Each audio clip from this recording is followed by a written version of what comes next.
Hello everyone! In this video, I'll show you how to add hyperlinks to your design in Canva so that you can create a clickable link. Let's get started. First, select the text where you want to add the hyperlink. In my case, I'm going to use this text that says Experiment 1. Now select the text where you want your link to be added, and after selecting, look at the top of your text and you will see the link option. Click on that and a box will appear where you can type or paste the link you want to use. For this example, I'll add my Google document link here, but you can insert any website or page link that you need.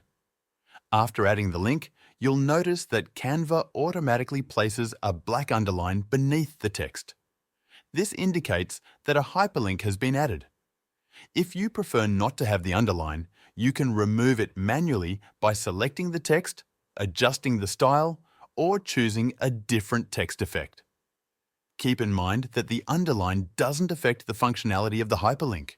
It's just a visual cue.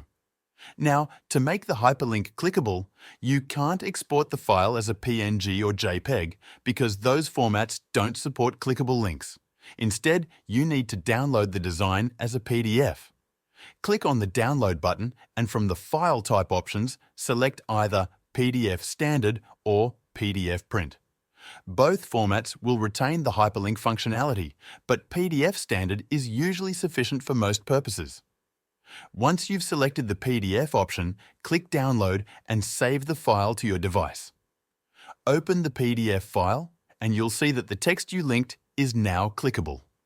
When you click on it, it will take you directly to the link you added.